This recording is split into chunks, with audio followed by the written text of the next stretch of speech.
Hello, folks. Welcome back to the AA Big Book Stories. We're your hosts, Jade and Jason. Say hey, Jade. Say hello, hello, world. Hello, people.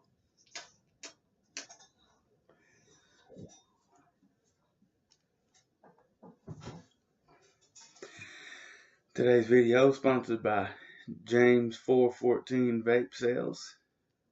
It's James 414 Vape Sales. They're out of Mount Vernon, Kentucky. If you guys happen to stop through there, check them out. I'm sure they're online. I'm almost sure they have a Facebook page. And with that being said, let's just jump into it.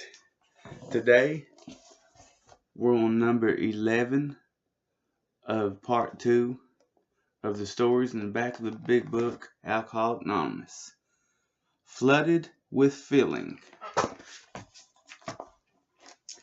When a barrier to God collapsed, this self-described agnostic was at step 3. When I first came into AA, I thought that everyone had drank more than I had, that everyone had gotten into more trouble. But I kept coming to the meetings, and after a while I began to hear the beginnings of their stories, and I came to realize that I was on the same road. I just hadn't gone as far yet. I had my first drink in my senior year of high school.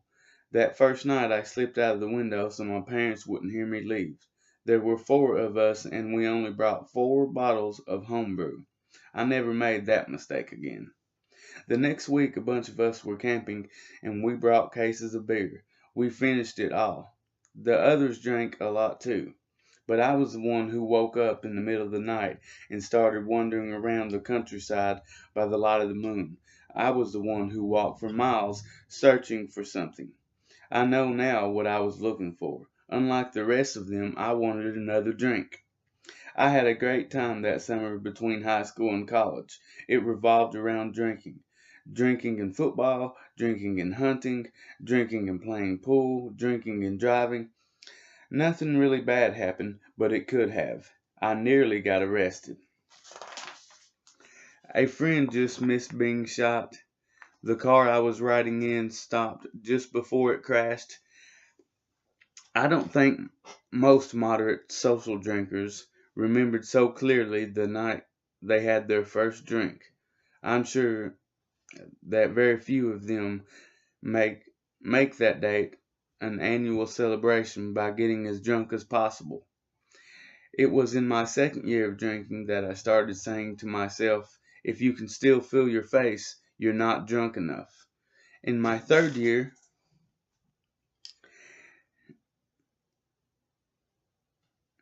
I drank homemade peach wine, and when it was gone, I had some whiskey. That night I vomited in a blackout.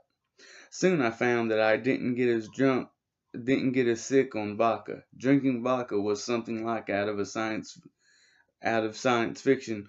I could be someplace one moment and instantly transported to somewhere else the next. I could never seem to find that happy balance. I remember going to a party, I started drinking, suddenly I could talk to anybody. I was having a lot of fun. But I kept on drinking, and soon I could barely walk. A friend drove me home that night, but sometimes I drove a car when I was too drunk to walk. I became a teacher and didn't drink too often for a while. When I did drink, I almost always got drunk.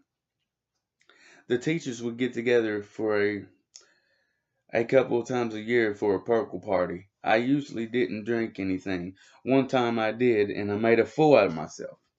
I decided that drinking wasn't fun anymore, and I quit. My cure for drinking was isolation. I would get up, go to work, go home, watch TV, go to bed.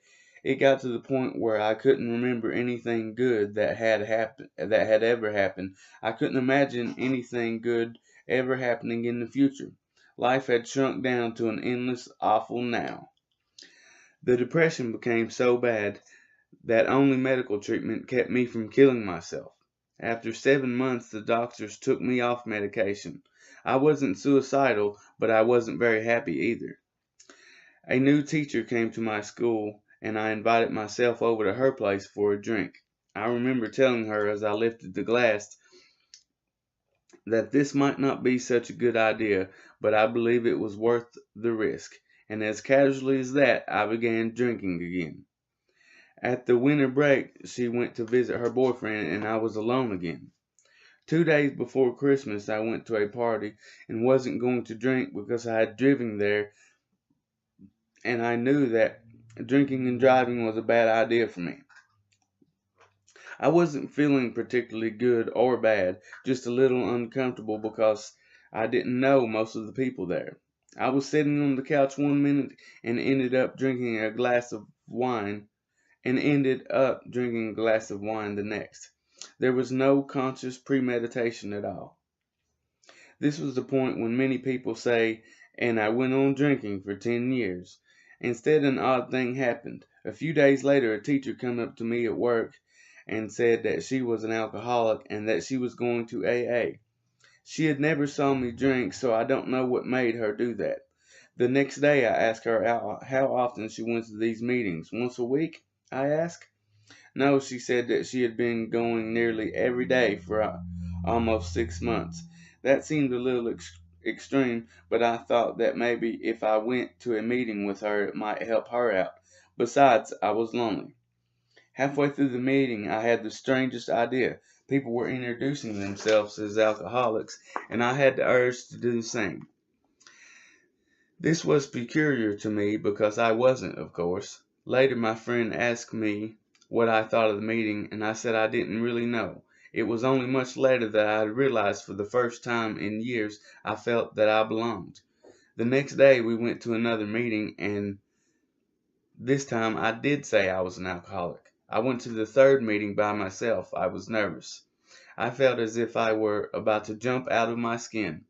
I did something that was amazing to me. Before the meeting, I stuck out my hand and introduced myself as a newcomer. I had someone to talk to.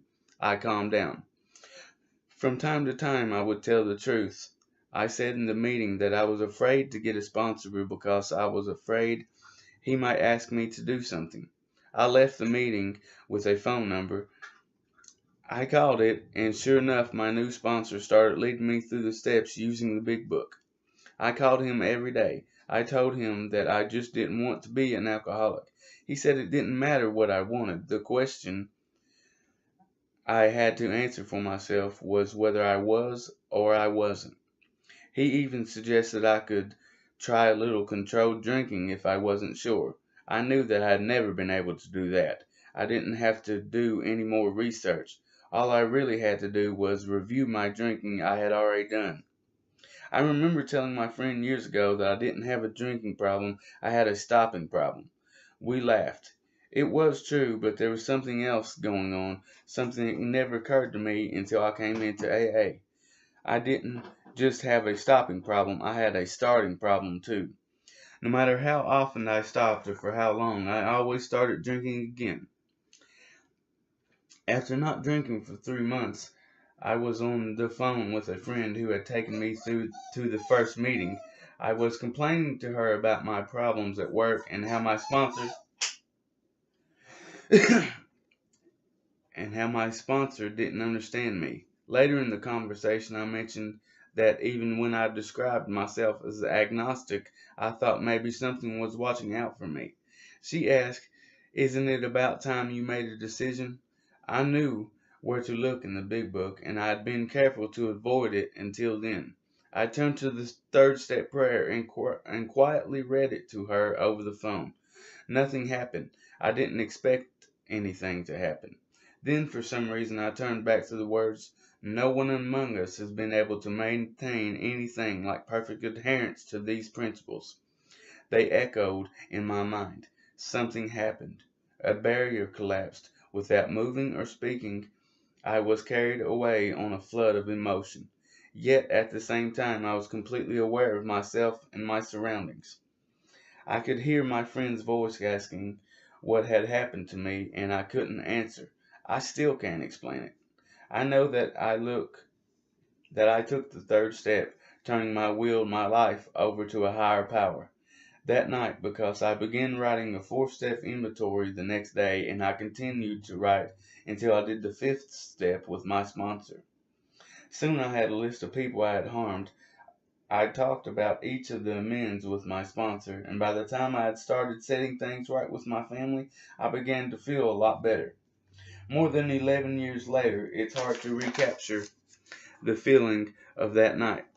What I do, what do I believe as a result? I can say that doubting God's existence was no barrier at all for a spiritual experience. Also, I can say that having had such experience didn't lead me to any certainty about God. Alcoholics Anonymous gives me a freedom to believe and to doubt God as much as I want. I do know that my life is different now. I haven't had a drink since I came to AA. I have fewer resentments, and I do not spend much time thinking about the past. I have found that my experiences can be helpful to other people. I came to believe that hard times are not just meaningless sufferings, and something good might turn up at any moment. That's a big chance for someone who used to come to in the mornings feeling sentenced to another day of life. I wake up today. There are lots of possibilities. I can hardly wait to see what's going to happen next, and I keep coming back because it works. Okay, folks, that's all I got for today. Until next time, 1 AA time, 1 AA place, 1 AA channel. Thank you.